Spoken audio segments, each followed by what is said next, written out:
acides libèrent-ils tous leurs protons avec la même facilité? Nous pourrons répondre à cette question après l'étude du chapitre intitulé « Comparer la force des acides et des bases ». Lorsqu'on ajoute à de l'eau des molécules d'acide, correspondant ici à l'acide HA, on observe qu'il se forme des ions A-, des ions oxonium, mais il reste toujours des molécules HA. L'équation modélisant la réaction entre HA ou AH avec l'eau doit donc s'écrire avec une double flèche. Le réactif limitant n'a pas été entièrement consommé, on aboutit à un équilibre chimique. La constante d'équilibre associée est appelée ici constante d'acidité du couple acide-base.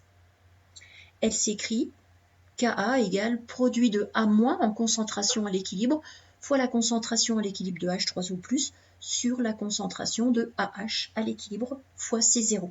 C0 étant une concentration standard égale à 1 mol par litre qui permet d'avoir Ka sans unité.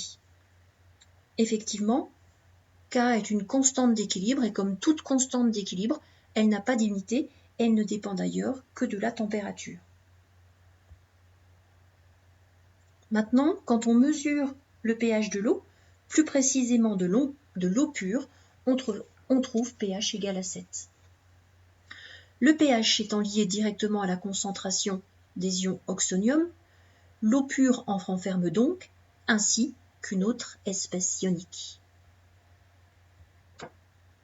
Effectivement, en plus des molécules d'eau, il y a présence d'ions oxonium, mais aussi d'ions hydroxyde, notés HO- ou OH-. Il y a donc eu transformation chimique entre molécules d'eau. On peut écrire l'équation associée à la réaction, 2H2O donne H3O+, plus HO-. Cette réaction s'appelle l'autoprotolyse de l'eau, c'est une transformation non totale, d'où la double flèche. On lui associe une constante d'équilibre, appelée ici produit ionique de l'eau, qui a pour expression Ke égale le produit de la concentration de HO- à l'équilibre fois H3O+ à l'équilibre sur la concentration standard au carré. Maintenant, comparons la force des acides et des bases. Et prenons déjà le cas d'un acide fort, AH. La solution correspondante a un pH faible pour une concentration donnée. Et si on étudie les espèces présentes, il y a bien sûr de l'eau, des ions oxonium H3O+, des ions A-, mais il n'y a pas de trace de molécules d'acide HA. Il a donc totalement réagi. La transformation avec l'eau est totale. Le taux d'avancement final sera donc très proche de 1. D'où la simple flèche dans l'équation de la réaction. Dans le cas d'une base forte, maintenant, le pH de la solution est élevé. Il y a bien sûr présence d'eau, d'ions hydroxyde, responsable de la basicité, des ions M+, qui proviennent de l'espèce introduite, mais l'espèce justement que l'on a introduite dans l'eau a complètement disparu. On voit qu'il n'y a pas d'autres espèces chimiques. La transformation est donc totale. Dans le cas d'un acide faible dans l'eau, cette fois-ci, on met en évidence, bien sûr toujours de l'eau, des ions oxonium, des ions A-, comme avec une solution d'acide fort, mais là, il y a toujours présence de molécules d'acide AH au sein de la solution. La transformation n'est pas totale, d'où la double flèche qui est présente au niveau de l'équation de la réaction. Avec une base faible, on peut aboutir aux mêmes conclusions, avec la présence d'eau, d'ions hydroxyde, d'ions M+, mais aussi la présence de base B introduite au départ.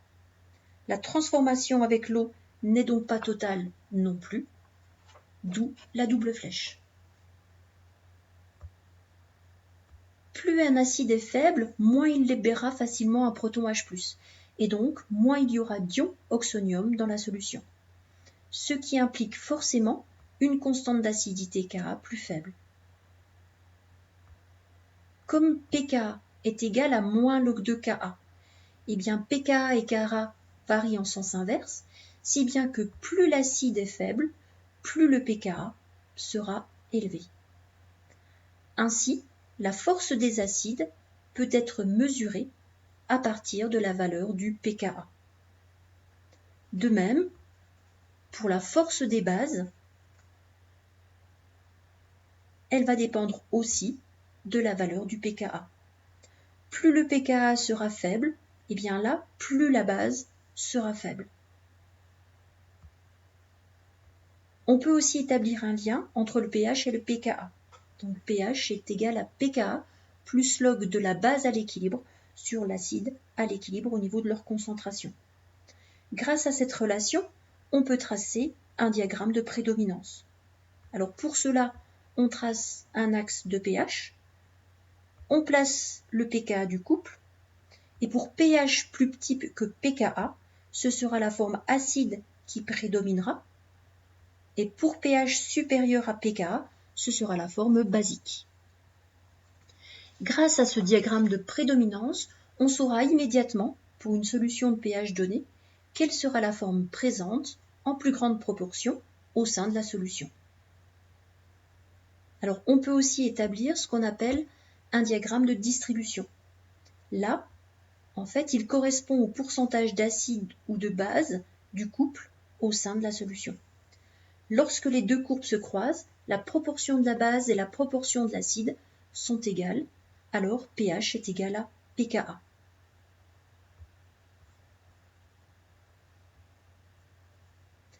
Quel que soit le pKa du couple acide-base, on retrouve bien toujours la même allure pour le diagramme de distribution. Il va simplement y avoir un décalage parce que les courbes se croisent lorsque pH est égal à pKa. Donc plus le pKa sera élevé, plus le point d'intersection sera vers la droite.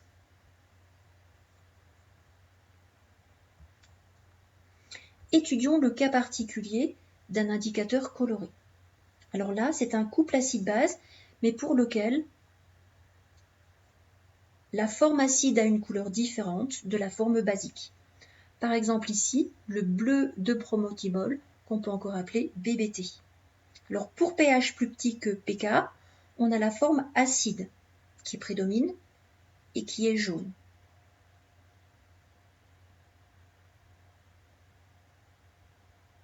Donc maintenant, on va augmenter la valeur du pH pour dépasser la valeur du pKa.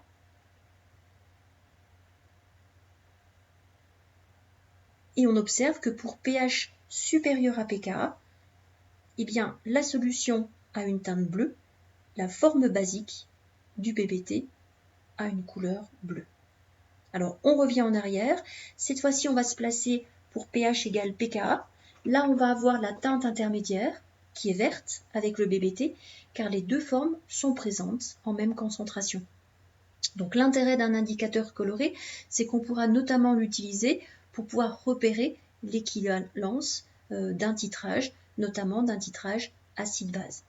La seule condition, c'est qu'il faut que la zone de virage de l'indicateur coloré contienne le point d'équivalence. Maintenant, les acides alpha-aminés. Alors, ce sont des molécules organiques constituant les protéines et elles comportent sur le même atome de carbone un groupement aminé, NH2, et un groupement acide carboxylique, COOH. Un acide alpha-aminé appartient donc à deux couples acide-base auxquels on va associer des grandeurs pKa1 et pKa2. Alors pKa1 pour le groupement, le couple CO2H, CO2-, et pKa2 pour le couple acide-base correspondant à NH3+, NH2. Quand pH est plus petit que pKa1, on a la forme la plus acide, donc celle qui est écrite. Pour pH supérieur à pKa2, on aura la forme la plus basique. Et entre pKa1 et pKa2, on a une forme intermédiaire. Cette forme intermédiaire est appelée en fion. Pour terminer ce chapitre, on peut citer aussi les propriétés d'une solution tampon. C'est une solution dont le pH varie peu, soit par addition modérée d'acide, soit par addition modérée de base, soit par addition modérée d'eau. Dans une solution tampon, la particularité, c'est que le pH est égal au pKa. Ce type de solution est importante dans la régulation du pH, notamment dans notre organisme. Alors, on va prendre un exemple, par exemple la pepsine. Donc justement, c'est une enzyme qui est présente dans l'estomac, qui va décomposer les protéines en peptides afin d'être digérées. Pour que l'enzyme puisse jouer son rôle correctement, il faut qu'elle puisse se fixer au niveau de son substrat. Mais la forme de l'enzyme est plus ou moins du substrat dépend du pH et la fixation n'est possible que pour un pH optimal. On l'a vu, proche de 2.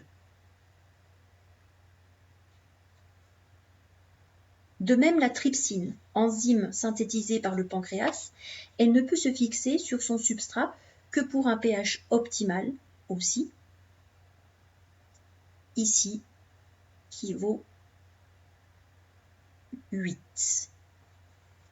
Les organismes vivants contiennent donc des liquides biologiques dont le pH doit toujours être maintenu constant, quelles que soient les contraintes ou efforts soumis à l'organisme. Ceci n'est possible que grâce à des milieux dits tamponnés.